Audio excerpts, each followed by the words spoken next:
Hello friends, Khan classes of commerce में आपका स्वागत है।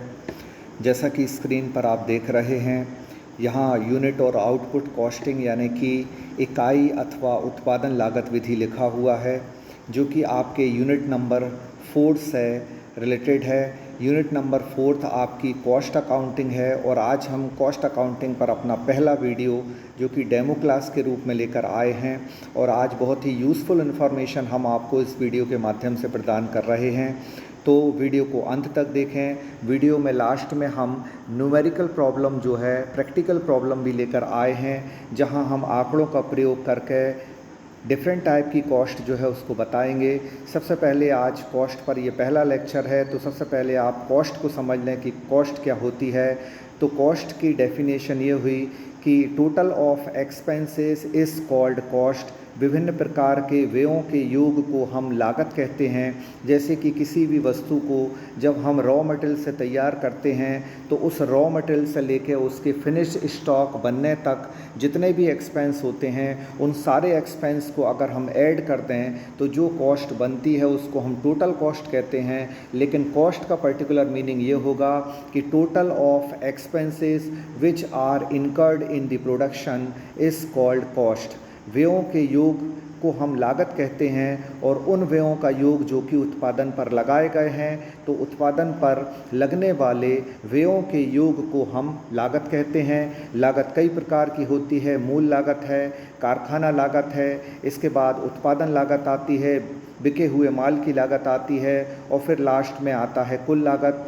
इंग्लिश में हम देख लेते हैं 5 लागतें जो अभी हमने बोली वो क्या हैं। तो पहली कॉस्ट प्राइम कॉस्ट होती है, फिर इसके बाद आपकी फैक्ट्री कॉस्ट आती है, फिर कॉस्ट ऑफ प्रोडक्शन, फिर कॉस्ट ऑफ गुड्स सोल्ड और इसके बाद लास्ट में टोटल कॉस्ट आती है। इन पांचों कॉस्ट को हम अभी आगे वीडियो में डीपली डिस्कस करने वाले हैं with the help of some numerical data. तो आप इस वीडियो को अंत तक देखें क्योंकि बहुत ही यूज़फुल इन्फॉर्मेशन आज हम इस वीडियो के माध्यम से आपको प्रोवाइड करने जा रहे हैं। सबसे पहले हम स्क्रीन पर देख लेते हैं कि यहाँ यूनिट और आउटपुट कॉस्टिंग लिखा हुआ है। हिंदी में इसका नाम जो है वो इकाई अथवा उत्पादन लागत विधि है। तो इकाई अथवा उत्पादन लागत विधि या यूनिट और आउटपुट कॉस्टिंग क्या होती है? तो जब हम किसी कारखाने में एक ही प्रकार की वस्तुओं का एक जैसे स्टैंडर्ड फॉर्म में जब हम किसी वस्तुओं का उत्पादन करते हैं, प्रोडक्शन करते हैं, तो उसको हम ऐसे प्रोडक्शन को जो कि एक प्रकार की वस्तुएं बनाता है, उसमें कोई भिन्नता नहीं होती। रंग रूप गुण में वो एक सी होती हैं, साइज़ क्वालिटी में वो एक सी होती हैं। उसको हम बोलते हैं यूनिट कॉस्टिंग यानी कि समरूप उत्पादन, या उसको हम इकाई उत्पादन विधि भी कहते हैं। उसे हम आउटपुट कॉस्टिंग या यूनिट कॉस्टिंग कहते हैं। तो यूनिट कॉस्टिंग की क्या खासियत है कि वो रंग रूप आकार में बिल्कुल एक सी होती हैं और उनकी साइज़ एक सी होती है, उनके गुण एक से होते हैं। तो इस विधि को हम क्या कहते हैं? एकल लागत विधि यानी कि सिंगल कॉस्टिंग मेथड भी कहते हैं। तो 3 नाम इस विधि के हो गए इंग्लिश में। सिंगल कॉस्टिंग मेथड हो गया, यूनिट कॉस्टिंग मेथड हो गया, या फिर आउटपुट कॉस्टिंग मेथड हो गया। हिंदी में भी इसके 3 नाम हो गए। हिंदी में 3 नाम क्या हैं? इकाई लागत विधि, उत्पादन लागत विधि और एकल लागत विधि। ये तीनों एक ही विधि के नाम हैं। और ये मेथड कहाँ अप्लाई होती है? तो ये मेथड उस जगह अप्लाई होती है जहाँ पर हमारा प्रोडक्शन एक समान वस्तुओं का होता है। यूनिफॉर्म प्रोडक्ट जहाँ बनाए जाते हैं, जहाँ यूनिफॉर्म प्रोडक्ट बनाए जाते हैं, वहाँ ये प्रोडक्शन मेथड जो है वो यूज़ की जाती है। तो यूनिट कॉस्टिंग और output costing is used for uniform production, मतलब एक समान वस्तु के उत्पादन में इस विधि का हम प्रयोग करते हैं। अब ये भी क्वेश्चन पूछा जा सकता है कि इस विधि का उपयोग किन कारखानों में होता है, तो वो भी अभी हम डिस्कस करेंगे। पहले इसकी विशेषताएं, कुछ कैरेक्टरिस्टिक्स देख लेते हैं। तो पहला पॉइंट है उत्पादन कार्य निरंतर और बड़े पैमाने पर चलता रहता है। मतलब जो प्रोडक्शन होगा वो बहुत ही लार्ज स्केल पर होगा और कंटिन्यू होता रहेगा। फिर उसके बाद उत्पादन की सभी इकाइयाँ आपस में क्या होंगी? एक समान होंगी, बराबर होंगी। तो इक्वल जो भी प्रोडक्शन आपका होता है, उस इक्वल प्रोडक्शन पर, उस इक्वल फॉर्म पर हम जो है इस मेथड का यूज़ करते हैं, मतलब हमारा उत्पादन जो है वो हमेशा कैसा होगा, एक सा होगा। हमारा जो प्रोडक्शन है वो भी कैसा होगा, एक समान वस्तुओं का होगा, यूनिफॉर्मिटी के साथ होगा। तो uniform production is related to unit costing और आउटपुट कॉस्टिंग, तो इसको आप याद रखिएगा। फिर परिव्यय लिखा हुआ है, एक शब्द देख रहे हैं आप परिव्यय, तो याद रखिए परिव्यय जो है वो शुद्ध हिंदी में परिव्यय होता है और इसको हिंदी में हम लागत कहते हैं। तो याद रखिए परिव्यय मतलब क्या होता है, लागत होता है। और लागत के बारे में आपको बताया, व्ययों के योग को हम क्या कहते हैं, लागत कहते हैं। व्ययों के योग को लागत कहते हैं। इंग्लिश में जो कॉस्ट वर्ड है उसका मीनिंग क्या हुआ, total of expenses which are incurred in production is called cost. There are 5 type of cost और 5 प्रकार की लागतें होती हैं लागत पत्र में, जिनका डिस्कशन अभी हम इस लेक्चर में ही आगे करने वाले हैं और न्यूमेरिकल डेटा की हेल्प से आपको बताएंगे कि कॉस्ट शीट में क्या क्या फार्मूले अप्लाई होते हैं। तो बहुत ही इम्पोर्टेंट वीडियो ये आपके लिए होने वाला है, इसलिए वीडियो में अंत तक आप बने रहें। अब चौथा और इम्पोर्टेंट इसका कैरेक्टरिस्टिक्स देखें कि प्रति इकाई परिव्यय ज्ञात करना हो, जैसे कि प्रति टन, प्रति मीटर और प्रति किलोग्राम। जैसे कि कोई भी चीज़ हमने बनाई है तो वो कितने टन बनाई गई है, 500, तो 1 टन हम उसकी क्या निकाल सकते हैं, 1 टन की कॉस्ट निकाल सकते हैं। 1 मीटर की कॉस्ट निकाल सकते हैं, 1 किलोग्राम की कॉस्ट निकाल सकते हैं, या 1 कपड़ा अगर बना है तो 1 कपड़े की कॉस्ट भी निकाली जा सकती है। तो यूनिट कॉस्टिंग का मतलब जिन चीज़ों को हम यूनिट में माप सकते हैं वो सारी चीज़ें हम यहाँ, वो सारी चीज़ें जिनको हम यूनिट में निकाल सकते हैं, उन सब चीज़ों का प्रोडक्शन कहाँ होता है या उन सब चीज़ों का अकाउंटिंग कहाँ होती है, यूनिट कॉस्टिंग में होती है या आउटपुट कॉस्टिंग में होती है। और इसी को हम सिंगल कॉस्टिंग मेथड भी कहते हैं। अब ये समझ लें, बहुत ही इम्पोर्टेंट फैक्ट हम आपको बताने वाले हैं कि ये जो प्रोडक्शन किन कारखानों में होता है। तो ये प्रोडक्शन देखिए आप बिल्कुल सबसे नीचे थोड़ा सा गौर से देखें, कोयला की खान में होता है, चीनी मिल में होता है, वस्त्र कारखाने में, आटा मिल में, और इसके बाद ईंट में भी होता है यानी ब्रिक्स मेकिंग में भी होता है, फ्लोर मिल में भी होता है, क्लॉथ फैक्ट्री में होगा, चीनी मिल का मतलब शुगर मिल में होगा, और कोयला खान मतलब कोल माइन में होगा। क्योंकि इन सब जगह जो भी प्रोडक्शन होता है वो एक रूप में होता है, एक समान होता है, यूनिफॉर्म होता है। इसलिए कौन सी मेथड यूनिफॉर्म में यूज़ की जाती है, इकाई अथवा उत्पादन लागत विधि, जिसको हम इंग्लिश में यूनिट और आउटपुट कॉस्टिंग कहते हैं, उसका यूज़ कहाँ होता है, यूनिफॉर्म प्रोडक्शन में होता है। यानी कि एक समान उत्पादन, एक समान वस्तुओं के उत्पादन की लागत विधि को हम ये कहते हैं इकाई व उत्पादन लागत विधि। तो आई होप ये आपको यूनिट कॉस्टिंग यानी कि आउटपुट कॉस्टिंग समझ में आई होगी। अब इससे इम्पोर्टेंट इसमें और इम्पोर्टेंट फैक्ट हैं जिनको हम आगे इसी लेक्चर में देख लेते हैं कि आगे और क्या दिया है। अब आप देखें स्क्रीन पर आपको दिया गया है कि जो यूनिट कॉस्टिंग होती है उस यूनिट कॉस्ट को, इकाई लागत को निकालने की कौन कौन सी विधियां हैं। तो बहुत ही इम्पोर्टेंट ये क्वेश्चन है आपके लिए, एग्ज़ाम में भी आ सकता है कि which is the method of determining unit cost man, यानी कि इकाई लागत ज्ञात करने की कौन सी विधियां हैं। तो इकाई लागत 3 प्रकार से ज्ञात किया जा सकता है, जैसा कि आप देख रहे हैं। इकाई लागत को हम 3 प्रकार से ज्ञात कर सकते हैं, कॉस्ट शीट बनाकर, फिर स्टेटमेंट ऑफ कॉस्ट बनाकर, और प्रोडक्शन अकाउंट बनाकर। तो कॉस्ट शीट जो है वो बना सकते हम, ये आपके सिलेबस में बिल्कुल डायरेक्ट दिया है कॉस्ट शीट, और स्टेटमेंट ऑफ कॉस्ट तो ये आपको डायरेक्टली पढ़ना भी है। तो हम बिल्कुल अब to the point approach use कर रहे हैं कि आपके सिलेबस का जो हिस्सा आपका कवर हो जाएगा। और जिन लोगों ने अभी हमारा पेड ग्रुप ज्वाइन नहीं किया है वो बहुत जल्दी ज्वाइन कर लें। आपको एक डायरेक्ट बेनिफिट ये होगा कि रोज़ वीडियो लेक्चर मिलेंगे, रोज़ पीडीएफ फाइल मिलेगी, तो रोज़ आप प्रैक्टिस कर सकेंगे और आपको एक टारगेट मिल जाएगा कि आज का आज पढ़ना है, कल नया टॉपिक आएगा कल पढ़ना है। तो आपको एक बेहतरीन स्टडी प्लान मिल जाएगा। अभी आप टारगेट लेस हैं क्योंकि अभी आपको जो है जो भी मिल जाता है जहाँ कहीं से वहाँ पढ़ लेते हैं, लेकिन हम यूनिट वाइज वहाँ पढ़ा रहे हैं। फर्स्ट यूनिट वहाँ चल रही है और unit wise step by step हम चैप्टर चैप्टर बाय चैप्टर जो हैं वो आगे पढ़ रहे हैं और हमारी लगभग आधी यूनिट अभी तक कंप्लीट हो चुकी है पहली। इसलिए जिन लोगों को हमारे पेड कोर्स को ज्वाइन करना है वो बहुत जल्दी हमारे कॉन्टैक्ट नंबर पर जो है वो हम पर संपर्क करें और हम उनको स्टडी प्लान के बारे में पूरी इन्फॉर्मेशन देंगे। इसके बाद जल्दी से हम देख लेते हैं कि इकाई लागत विधि जो है वो इकाई लागत ज्ञात करने की 3 विधियां हैं। नंबर 1 हम क्या बना सकते हैं, तो नंबर 1 हम कॉस्ट शीट बना सकते हैं। कॉस्ट शीट वो स्टेटमेंट होता है जिसमें हम पर यूनिट कॉस्ट भी निकालते हैं और टोटल कॉस्ट भी निकालते हैं। अभी इसके बारे में आपको बताया जाएगा।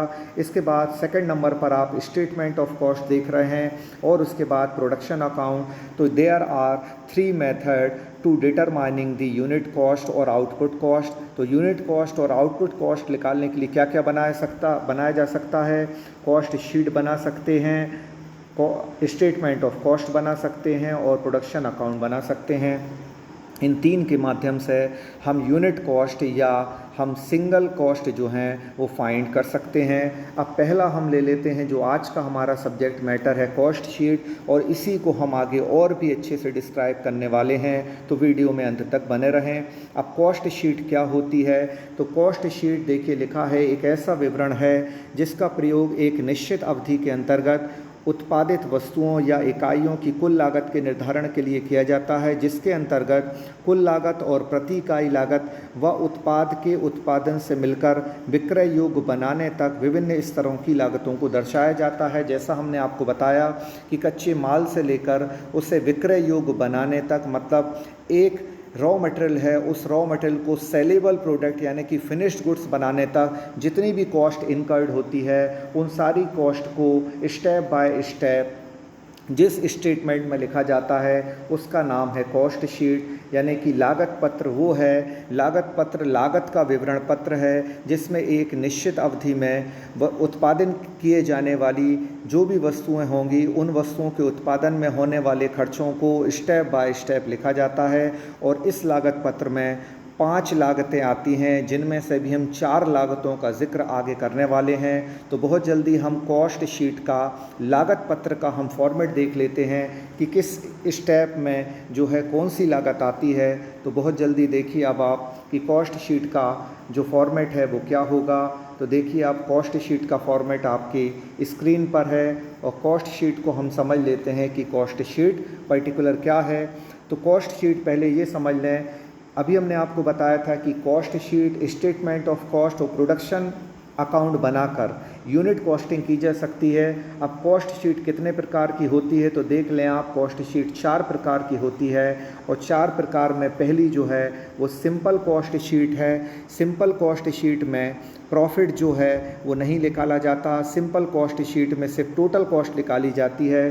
सिंपल कॉस्ट शीट का आप जो प्रारूप है, जो आपका फॉर्मेट है वो आप देख रहे हैं, इसमें टोटल कॉस्ट तक जो है वो सॉल्व किया गया है। आपसे ये पूछा जा सकता है कि ऐसा कौन सी कॉस्ट शीट है जिसमें प्रॉफिट फाइंड नहीं किया जाता, मतलब प्रॉफिट मेंशन नहीं होता, लाभ नहीं निकाला जाता। तो आप कहेंगे सिंपल कॉस्ट शीट वो कॉस्ट शीट है जिसमें हम प्रॉफिट फाइंड नहीं करते बल्कि डिफरेंट टाइप ऑफ कॉस्ट जो हैं वो फाइंड कर लेते हैं, जैसा कि स्टेप बाय स्टेप आपको दिया है। अब इसके बाद दूसरी कॉस्ट शीट कौन सी है, तो दूसरी कॉस्ट शीट हम देख लेते हैं। पहली कॉस्ट शीट आपकी सिंपल हो गई। दूसरी कॉस्ट शीट लागत पत्र है जो कि लाभ सहित है, मतलब विद प्रॉफिट है। तो इसमें हम प्रॉफिट को भी फाइंड करते हैं। पहली कॉस्ट शीट में प्रॉफिट को फाइंड नहीं किया जा सकता, लेकिन दूसरी कॉस्ट शीट जो बनती है वो थोड़ी डिटेल में होती है, जहां हम टोटल कॉस्ट निकालते हैं, उसके बाद प्रॉफिट को ऐड कर देते हैं तो सेल्स आ जाता है, तो यहाँ प्रॉफिट को इंक्लूड किया जाता है। अब तीसरी कॉस्ट शीट क्या होगी, cost sheet with statement of profit है। जैसा कि अभी हमने आपको बताया कि दोनों स्टेटमेंट जो हैं, ये दोनों स्टेटमेंट पहले अलग अलग बनाए जाते हैं। इन फर्स्ट और सेकंड दोनों स्टेटमेंट को अगर हम कंबाइंड कर दें तो वो स्टेटमेंट क्या हो जाएगा, वो स्टेटमेंट आपका हो जाएगा cost sheet with statement of profit. यानी कि पहली शीट जो है जिसमें सिर्फ कॉस्ट को लिखा जाता है, दूसरी शीट जो है उसमें प्रॉफिट जो है अलग से निकाला जाता है। अगर हम पहली और दूसरे को कंबाइंड कर दें तो तीसरी मेथड आ जाती है क्या, cost sheet with statement of profit, मतलब लागत पत्र लाभ विवरण पत्र सहित, क्योंकि इसमें लाभ का भी जो है लेखा किया जाता है। इसके बाद एक तुलनात्मक होता है कंपैरेटिव। तो कंपैरेटिव कॉस्ट शीट क्या होती है, कंपैरेटिव कॉस्ट शीट में हम एक ही कंपनी के 2 वर्षों की तुलना कर सकते हैं। यानी कि जैसे 2011 में प्रोडक्शन हुआ तो 2011 के लिए भी कॉस्ट शीट बनेगी और एक कॉलम 2012 के लिए बन जाएगा। तो ये तुलनात्मक लागत पत्र हो जाता है, मतलब कंपैरेटिव कॉस्ट शीट हो जाती है। और 2011 का आंकड़ा 2012 का आंकड़ा देख लेते हैं कि पिछले वर्ष की तुलना में इस वर्ष लागतों में यानी कि कॉस्ट में क्या इंक्रीमेंट हुआ। तो जब हम 2 लगातार वर्षों का डेटा लेकर हम कॉस्ट शीट बनाते हैं तो उसको कंपैरेटिव बैलेंस शीट कहते हैं। तो ये भी क्वेश्चन अराइज हो सकता है कि 2 वर्षों का आंकड़ा लेकर कौन सी शीट बनाई, कौन सी कॉस्ट शीट बनाई जाती है, कौन सा लागत पत्र बनता है, तो वो तुलनात्मक लागत पत्र बनता है। या ऐसा क्वेश्चन भी आ सकता है कि लाभ और लागतें दोनों का विवरण किस में दर्शाया जाता है, मतलब कॉस्ट शीट का कौन सा फॉर्मेट है जिसमें हम प्रॉफिट और कॉस्ट दोनों को मेंशन करते हैं। तो वो ये 3rd नंबर का हो जाएगा जिसमें हम प्रॉफिट और कॉस्ट दोनों को कवर करते हैं। जबकि पहला जो टाइप है उसमें सिर्फ कॉस्ट को कवर करते हैं, दूसरे में हम किसको कवर करते हैं, प्रॉफिट को फाइंड करते हैं। लेकिन तीसरा ऐसा है जिसमें कॉस्ट और प्रॉफिट दोनों को कवर किया जाता है।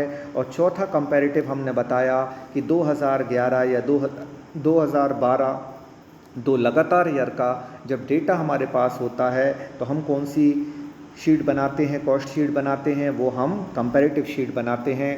अब हम इसको इसके कॉस्ट शीट के प्रारूप को समझ लेते हैं। तो आप देख रहे होंगे 3 चीज़ों से प्रोडक्शन होता है, डायरेक्ट मटेरियल, डायरेक्ट वेजेस और डायरेक्ट एक्सपेंस। हिंदी में कहें तो प्रत्यक्ष सामग्री, प्रत्यक्ष मजदूरी और प्रत्यक्ष व्यय, इन तीनों के योग को हम प्राइम कॉस्ट कहते हैं। हिंदी में इनको कहा जाता है मूल लागत कहा जाता है, यानी कि प्राइम कॉस्ट। तो प्राइम कॉस्ट मूल लागत किन 3 चीज़ों का कॉम्बिनेशन है, तो प्राइम कॉस्ट मूल लागत 3 चीज़ों का कॉम्बिनेशन है, डायरेक्ट मटेरियल, डायरेक्ट वेजेस और डायरेक्ट एक्सपेंस, मतलब प्रत्यक्ष सामग्री, प्रत्यक्ष व्यय और प्रत्यक्ष मजदूरी। इन तीनों के योग को हम मूल लागत कहते हैं। इसी को हम क्या कहते हैं, इंग्लिश में प्राइम कॉस्ट कहते हैं। अगर आपसे पूछा जाए कि कॉस्ट शीट की पहली लागत क्या है, तो कॉस्ट शीट की जो पहली लागत होती है उसको हम प्राइम कॉस्ट कहते हैं। जैसा कि आप ए पॉइंट में देख रहे हैं,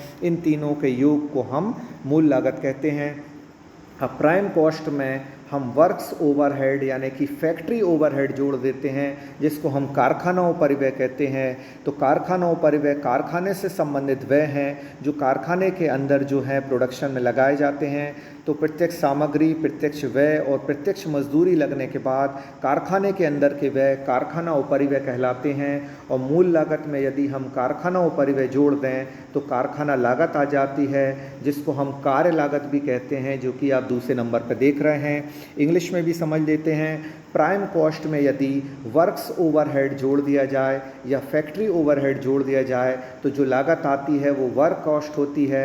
और वर्क्स कॉस्ट का दूसरा नाम क्या है, फैक्ट्री कॉस्ट है, क्योंकि फैक्ट्री में ही तो वर्क होता है, इसलिए वर्क कॉस्ट को ही हम फैक्ट्री कॉस्ट कहते हैं। और प्राइम कॉस्ट जो है वो एक डायरेक्ट कॉस्ट है, क्योंकि इसमें तीनों चीज़ें डायरेक्ट लगाई जाती हैं, डायरेक्ट मटेरियल, डायरेक्ट लेबर और डायरेक्ट एक्सपेंस, इसलिए इसका नाम प्राइम कॉस्ट का नाम डायरेक्ट कॉस्ट भी है। इसको हम प्रत्यक्ष लागत या हम इसको मूल लागत भी कहते हैं। तो पहली लागत मूल लागत हो गई, दूसरी लागत कारखाना लागत हो गई। इंग्लिश में पहली कॉस्ट जो है वो प्राइम कॉस्ट है और दूसरी कॉस्ट आपकी क्या है, वर्क कॉस्ट है। अब कारखाने में माल बनकर तैयार हो गया, इसके बाद कौन से व्यय लगेंगे, तो ऑफिस ओवरहेड लगेंगे जिनको हम कार्यालय उपरिव्यय कहते हैं। तो कारखाने में माल बनने के बाद कारखाना लागत आ गई और कारखाना लागत में हम कार्यालय उपरिव्यय जोड़ेंगे तो कॉस्ट ऑफ प्रोडक्शन आ जाता है। कॉस्ट ऑफ प्रोडक्शन यानी कि उत्पादन लागत। उत्पादन लागत तीसरे प्रकार की लागत है जो कि स्क्रीन पर आप देख रहे हैं। पहली कॉस्ट प्राइम कॉस्ट है, इसको अभी हम डिटेल में और आगे की स्क्रीन पर समझाने वाले हैं, इसलिए आप वीडियो में बने रहें, आपको सारे फैक्ट समझ में आएंगे। डेटा हम जो है वो ले लेंगे और डेटा लेकर जब हम आपको समझाएंगे तो डेफिनेटली वो चीज़ आपको समझ में आएगी। इसलिए आप ध्यान रखिए, अभी स्क्रीन पर हम आपको न्यूमेरिकल डाटा के साथ ये सब समझाने वाले हैं। तो वर्क कॉस्ट में क्या जोड़ दिया जाए, ऑफिस ओवरहेड जोड़ दें तो आपकी कॉस्ट ऑफ प्रोडक्शन आ जाती है जिसको हम उत्पादन लागत कहते हैं। अब इसके बाद सेलिंग एंड डिस्ट्रीब्यूशन एक्सपेंस मतलब बिक्री वितरण व्ययों को जोड़ दिया जाता है तो कुल लागत आ जाती है। तो कुल लागत जो है वो अंतिम लागत है, एक वस्तु के निर्माण से लेकर उसको विक्रय योग्य बनाने तक जितने भी व्यय होते हैं उन सबको जोड़ दिया जाए तो जो लागत मिलती है उसको क्या कहते हैं, हम कुल लागत कहते हैं। इस कुल लागत का फार्मूला ये भी बन सकता है कि cost of production plus selling and distribution expense so result will be total cost. अगर हम उत्पादन लागत में बिक्री वितरण व्ययों को जोड़ दें तो जो लागत आएगी वो कुल लागत आ जाएगी। अब हम एक प्रैक्टिकल क्वेश्चन ले लेते हैं। तो देखिए प्रैक्टिकल क्वेश्चन आगे स्क्रीन पर आपको दिखाई दे रहा है और इसको हम इजीली वे में आपको समझा देते हैं। ये कॉस्ट शीट जैसा कि आप हेडिंग में देख रहे हैं जिसको हम क्या कहते हैं, लागत पत्र। हमने आपको बताया था किसी भी चीज़ के प्रोडक्शन में सबसे पहले 3 चीज़ों की ज़रूरत पड़ती है जिसको हम बोलते हैं क्या, रॉ मटेरियल यानी कि प्रत्यक्ष सामग्री, प्रत्यक्ष श्रम और प्रत्यक्ष व्यय। Raw material, direct labour and direct expense. तो सबसे पहले जो कॉस्ट आती है उसको क्या कहते हैं, हम प्राइम कॉस्ट कहते हैं। अब प्राइम कॉस्ट जो है इसका फार्मूला क्या बनेगा, तो सबसे पहले किसी भी वस्तु के उत्पादन में क्या लगती है, कच्ची सामग्री यानी कि रॉ मटेरियल जिसको हम प्रत्यक्ष सामग्री कहते हैं। फिर इसमें जोड़ दिया जाता है प्रत्यक्ष मजदूरी जिसको हम डायरेक्ट वेजेस कहते हैं या डायरेक्ट लेबर कहते हैं, और इसके साथ इसमें जोड़ दिया जाता है प्रत्यक्ष व्यय। इन तीनों के योग को हम मूल लागत कहते हैं यानी कि प्राइम कॉस्ट कहते हैं। तो प्राइम कॉस्ट आपसे पूछा जाए कितनी चीज़ों का कॉम्बिनेशन है, मूल लागत कितनी चीज़ों से बनती है, तो सामग्री से प्रत्यक्ष सामग्री, प्रत्यक्ष मजदूरी और प्रत्यक्ष व्यय। इंग्लिश में प्राइम कॉस्ट कहें तो हम कितने चीज़ों का कॉम्बिनेशन है, तो वो है डायरेक्ट मटेरियल, डायरेक्ट लेबर और डायरेक्ट एक्सपेंस का। इन तीनों चीज़ों को अगर आप क्या कर देते हैं, ऐड कर देते हैं तो तीनों के एडिशन पर आपको क्या मिल जाता है, प्राइम कॉस्ट मिल जाती है। जैसा आप देख रहे हैं 60,000 का मटेरियल है, 30,000 रुपये का लेबर है, 10,000 रुपये के डायरेक्ट एक्सपेंस हैं और इस तरह 1,00,000 रुपये आपकी क्या हो गई, प्राइम कॉस्ट। अब यहाँ पर यूनिट कॉस्ट भी निकाली जा सकती है। 1,00,000 रुपये आपको कॉस्ट आई है प्राइम कॉस्ट, 1,00,000 रुपये आपकी क्या आई है प्राइम कॉस्ट, और कितनी यूनिट बनाई गई हैं देखिए, आउटपुट आपको 1,000 इकाइयाँ हैं। अगर आप 1,000 से डिवाइड कर दें तो ये 100 रुपये आपकी क्या हो जाएगी, पर यूनिट कॉस्ट आ जाएगी। जैसा कि आप अगले कॉलम में देख रहे हैं, अगले कॉलम में पर यूनिट कॉस्ट निकाली गई है, कितने से डिवाइड कर कर के निकाली गई है, 1,000 इकाइयों से, क्योंकि प्रोडक्शन 1,000 इकाइयों का यहाँ हुआ है। तो अब प्राइम कॉस्ट आपको समझ में आ गई। Prime cost is the combination of 3 things, direct material, direct labour and direct expense. इन तीनों को कंबाइंड कर दो तो इन तीनों की कंबाइंड कॉस्ट आपकी प्राइम कॉस्ट कहलाती है, मूल लागत कहलाती है। अब इसके बाद हम एक स्टेप और आगे बढ़ते हैं कि मूल लागत में आगे क्या जोड़ा जाता है, तो हम यहाँ लिख देते हैं मूल लागत यानी कि प्राइम कॉस्ट, और इस मूल लागत में हम कारखाना संबंधी व्यय जोड़ देते हैं तो आ जाती है क्या, कारखाना लागत जिसको हम बोलते हैं क्या, फैक्ट्री कॉस्ट। तो यहाँ आ जाएगी ये कारखाना लागत यानी कि फैक्ट्री कॉस्ट। इंग्लिश में बोले हम तो प्राइम कॉस्ट आपकी जो है जिसको हमने पीसी लिखा, इस प्राइम कॉस्ट में हम फैक्ट्री ओवरहेड यानी कि FO जोड़ देंगे तो फैक्ट्री कॉस्ट आ जाएगी, मतलब FC आ जाएगी। इन सारे फार्मूलास आप नोट करते चलें, ये सब बहुत ही इंपॉर्टेंट आपके लिए होने वाले हैं। इस फॉर्मेट को याद कर लें कि पहली लागत प्राइम कॉस्ट है, दूसरी लागत फैक्ट्री कॉस्ट है, फिर कॉस्ट ऑफ प्रोडक्शन है, कॉस्ट ऑफ प्रोडक्शन के बाद कॉस्ट ऑफ गुड्स सोल्ड भी आती है, फिर 5वें नंबर की कॉस्ट टोटल कॉस्ट आती है। लेकिन यहाँ अभी ओपनिंग एंड क्लोजिंग स्टॉक और फिनिश्ड गुड्स नहीं दिया, इसलिए कॉस्ट ऑफ गुड्स सोल्ड नहीं निकाली गई है। हिंदी में हम बोलें तो निर्मित माल का प्रारंभिक और अंतिम स्टॉक भी अगर दिया होता तो बिके माल की लागत आती, फिर कुल लागत आती। लेकिन यहाँ अभी 5 में से 4 लागतें हैं, क्योंकि 4 प्रकार का डेटा है। तो अभी तक आपने समझ लिया फैक्ट्री कॉस्ट यानी कि कारखाना लागत। तो ये आ गई आपकी क्या फैक्ट्री कॉस्ट। कैसे आई देख लेते हैं। 1 लाख रुपए आपकी क्या थी प्राइम कॉस्ट मूल लागत, और उसमें फैक्ट्री ओवरहेड हमने 40,000 जोड़ दिए, तो 1,40,000 आपको क्या दिख रही है, 1,40,000 यहाँ फैक्ट्री कॉस्ट आपको दिख रही है। अब इसको हम आगे बढ़ाते हैं इस फॉर्मेट में। आगे 1,40,000 के बाद आगे अगली लागत कैसे आएगी, तो देख लेते हैं हम कि अगली लागत को कैसे निकाला जाएगा। तो अभी तक हमने फैक्ट्री कॉस्ट बता दिया। अब कारखाना लागत के आगे बढ़ते हैं। कारखाना लागत में यदि हम कार्यालय उपरिव्यय जोड़ दें, मतलब ऑफिस ओवरहेड जोड़ दें, तो कार्यालय उपरिव्यय जोड़ने के बाद जो लागत आती है वो उत्पादन लागत कहलाती है, जिसको हम कॉस्ट ऑफ प्रोडक्शन कहते हैं। जैसा कि आप स्क्रीन पर देख रहे हैं, फैक्ट्री कॉस्ट के बाद क्या ऐड किया गया, ऑफिस ओवरहेड, तो क्या आ गया कॉस्ट ऑफ प्रोडक्शन। 1,40,000 में 10,000 ऐड करें तो आ गए कितने, 1,50,000, जिसको क्या कहा गया है, कॉस्ट ऑफ प्रोडक्शन। तो कॉस्ट ऑफ प्रोडक्शन का फार्मूला क्या हुआ, कारखाना लागत प्लस कार्यालय व्यय और बराबर हो जाएगा उत्पादन लागत। इंग्लिश में भी ये फार्मूले समझ लें।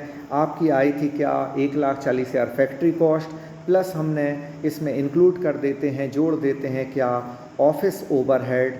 ऑफिस ओवरहेड मतलब OO, और जैसे ही हम ऑफिस ओवरहेड ऐड करते हैं तो आपका कॉस्ट ऑफ प्रोडक्शन आ जाता है। कॉस्ट ऑफ प्रोडक्शन मतलब CP आ जाता है, जिसको हम कॉस्ट ऑफ प्रोडक्शन कहेंगे, उत्पादन लागत कहेंगे। अब इसकी एक स्टेप और बची है, उसको भी हम जल्दी से समझ लेते हैं कि कॉस्ट ऑफ प्रोडक्शन में किस तरह के एक्सपेंस हम जोड़ें कि टोटल एक्सपेंस हो जाए। तो आप भी समझते हैं कि जब कोई वस्तु बनकर तैयार हो गई तो सिर्फ उसका बिकना बाकी रह गया है, तो बिकने पर जो लागत लगती है उसको हम सेलिंग एक्सपेंस कहते हैं या सेलिंग ओवरहेड कहते हैं, विक्रय उपरिव्यय कहते हैं। तो विक्रय उपरिव्यय किस में जोड़ा जाता है, कॉस्ट ऑफ प्रोडक्शन में इसको हम ऐड कर देते हैं। तो आपका जो कॉस्ट ऑफ प्रोडक्शन है मतलब उत्पादन लागत है, इस उत्पादन लागत में हम बिक्री उपरिव्यय जोड़ देते हैं, बिक्री वितरण उपरिव्यय जोड़ देते हैं, तो आ जाता है आपकी क्या, कुल लागत। क्योंकि अब माल जब बिक जाएगा तो फिर कोई व्यय नहीं लगेगा, इसलिए अब जो लागत आती है वो कुल लागत, जैसा आप स्क्रीन पर देख रहे हैं। कॉस्ट ऑफ प्रोडक्शन में हमने सेलिंग ओवरहेड जोड़ा तो क्या मिल गई, टोटल कॉस्ट। जहां वह समाप्त हो जाते हैं वहीं टोटल कॉस्ट आ जाती है, जहां एक्सपेंस एंड हो जाते हैं वहां टोटल कॉस्ट आ जाती है। तो कुल लागत का फार्मूला क्या हुआ, यहाँ उत्पादन लागत में यदि हम क्या जोड़ दें, उत्पादन लागत में यदि हम बिक्री व्यय जोड़ दें तो आपकी आ जाती है क्या, कुल लागत। तो इस तरीके से आपको ये कॉस्ट शीट समझ में आई होगी कि कॉस्ट शीट क्या होती है पर्टिकुलर, और कितने प्रकार की लागतें होती हैं। तो आप ये डिटेल में इसको देख लें, स्क्रीनशॉट लेकर इसका रख लें, इससे आपके फार्मूले जनरेट होकर क्वेश्चन आपको आएगा। बीच में से कोई भी लागत आपको दे दी जाएगी और कुछ आगे के व्यय दे दिए जाएंगे और पूछा जाएगा कि ये लागत कितनी होगी, तो आपको प्लस करके निकालना होगा। बस इसके लिए ज़रूरी है कि इसका फॉर्मेट याद हो। एक बार फिर हम फॉर्मेट को आपको शॉर्ट में रिवाइज़ कर देते हैं। 3 चीज़ों के योग को यानी कि प्रत्यक्ष सामग्री, प्रत्यक्ष व्यय और प्रत्यक्ष मजदूरी, तीनों के योग को हम मूल लागत कहते हैं यानी कि प्राइम कॉस्ट। फिर इस प्राइम कॉस्ट में क्या ऐड कर दिया जाता है, फैक्ट्री ओवरहेड ऐड कर देते हैं, और जैसे ही हम फैक्ट्री ओवरहेड ऐड करते हैं तो क्या मिल जाता है, फैक्ट्री कॉस्ट। इस फैक्ट्री कॉस्ट में फिर हम ऑफिस ओवरहेड ऐड कर देते हैं तो क्या मिल जाता है, कॉस्ट ऑफ प्रोडक्शन, जिसको हम बोलते हैं उत्पादन लागत। और इस कॉस्ट ऑफ प्रोडक्शन में सेलिंग ओवरहेड ऐड कर देते हैं तो मिल जाती है क्या, टोटल कॉस्ट। तो यहाँ 4 प्रकार की लागतें लिखी हैं। एक कॉस्ट ऑफ प्रोडक्शन जो है, उसके बाद opening and closing stock of finished goods और आता है, तो कॉस्ट ऑफ गुड्स सोल्ड आती है, बिके माल की लागत आती है। कब? जब निर्मित माल का प्रारंभिक और अंतिम स्टॉक दिया हो, तो तब बिके माल की लागत भी बीच में निकाली जाती है। आगे के वीडियोस में हम उस पर चर्चा करेंगे। तो बहुत जल्दी आप हमारे पेड कोर्स को ज्वाइन करें। जैसे ही आप कोर्स को ज्वाइन करेंगे, आपको एक टारगेट मिल जाएगा, रोज़ आपकी स्टडी हो जाएगी। 2 वीडियो लेक्चर हम प्रोवाइड करते हैं, उसी वीडियो लेक्चर से संबंधित हम PDF फाइल आपको प्रोवाइड करते हैं ताकि आप और अच्छे से उन टॉपिक को समझ लें। और उसके बाद हम प्रैक्टिस के लिए रोज़ MCQs दे रहे हैं, साथ में फिल इन दी ब्लैंक्स हैं, मैच दी कॉलम है, 1 वर्ड सेंटेंस हैं, और उसके साथ ट्रू और फॉल्स भी हैं। तो इन सारी चीज़ों से आपके अंदर एक एनालिटिकल थिंकिंग आएगी कि सही क्या है ऑप्शन और गलत क्या है, और हम ट्रू और फॉल्स भी उसमें प्रोवाइड कर रहे हैं। जब आप सही पहचानने लगोगे तो गलत की पहचान भी आपको हो जाएगी, या आप गलत पहचानने लगोगे तो सही उत्तर की पहचान भी आपको हो जाएगी। तो एनालिटिकल थिंकिंग बेसिस पर हमारा स्टडी प्लान तैयार है, और सिर्फ 2000 रुपये में हम पूरे 10 यूनिट की स्टडी पेपर 2 के लिए करा रहे हैं। बहुत जल्दी हमको कॉल करें। ये ऑफ़र जो है वो सीमित दिनों के लिए है, सिर्फ संडे तक के लिए है। तो संडे तक जो भी एडमिशन ले लेगा उसको 2000 रुपये फ़ीस में हम ये सारी चीज़ें प्रोवाइड करेंगे। पूरी 10 यूनिट्स की प्रैक्टिस, MCQs, और इसके साथ साथ 2 वीडियो लेक्चर डेली 30 मिनट्स के, और साथ ही PDF फाइल स्टडी मटेरियल के रूप में दी जाएगी। तो इतना सब ऑफ़र जो है वो मात्र कितने रुपए में है? 2000 रुपये में हम पूरा कोर्स 4 मंथ का हम प्रोवाइड कर रहे हैं, और इस 4 मंथ में हम पूरे कोर्स को जो है वो कंप्लीट करा देंगे। अगर आप इस 2000 को अगर आप 4 से डिवाइड करें तो पर मंथ आपको सिर्फ 500 रुपये ही पड़ता है, यानी कि 500 रुपये पर मंथ में हम आपको पूरा स्टडी मटेरियल प्रोवाइड कर रहे हैं, और साथ में आपकी प्रैक्टिस भी होगी, और वैल्यूड लेक्चर हम आपको डेली प्रोवाइड भी करेंगे, और आपको एक टारगेट मिल जाएगा जिससे आप सही दिशा में तैयारी कर सकेंगे। तो निश्चित ही आप जल्दी से जो है हमको फ़ोन करें और पूरी डिटेल समझ लें, और पूरा संतुष्ट होने के बाद हमारे कोर्स को ज्वाइन करें। Thank you so much to all of you.